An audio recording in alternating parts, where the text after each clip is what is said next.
અમદાવાદના સાબરમતી રેલવે યાર્ડમાં પડેલા એક પેસેન્જર કોચમાં અચાનક ભીષણ આગ લાગતા સમગ્ર વિસ્તારમાં અફરાતફરીનો માહોલ સર્જાયો હતો।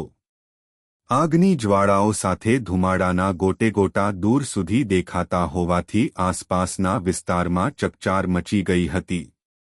ઘટનાની જાણ થતાં જ રેલવે વિભાગના અધિકારીઓ અને ફાયર બ્રિગેડની ટીમ તાત્કાલિક ઘટનાસ્થળે પહોંચી ગઈ હતી। ફાયર બ્રિગેડના જવાનોએ સતત પાણીનો મારો ચલાવી ભારે જહેમત બાદ આગ પર સંપૂર્ણ કાબૂ મેળવ્યો હતો। સમયસર કાર્યવાહી થતાં આગ અન્ય કોચ સુધી ફેલાતી અટકાવવામાં સફળતા મળી હતી, જેના કારણે મોટી દુર્ઘટના ટળી હતી। સદનસીબે આગ જે કોચમાં લાગી હતી તે યાર્ડમાં પાર્ક કરાયેલો હોવાથી તેમાં કોઈ મુસાફર હાજર ન હતો। પરિણામે આ ઘટનામાં કોઈ જાનહાનિ કે ઈજાની ઘટના નોંધાઈ નથી।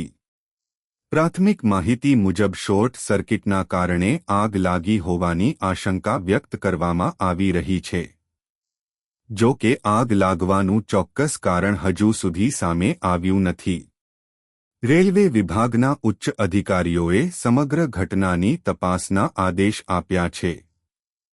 તપાસ પૂર્ણ થયા બાદ આગનું સાચું કારણ અને જવાબદારી અંગે વધુ વિગતો સામે આવશે। હાલ આગ સંપૂર્ણપણે કાબૂમાં છે અને સ્થિતિ સામાન્ય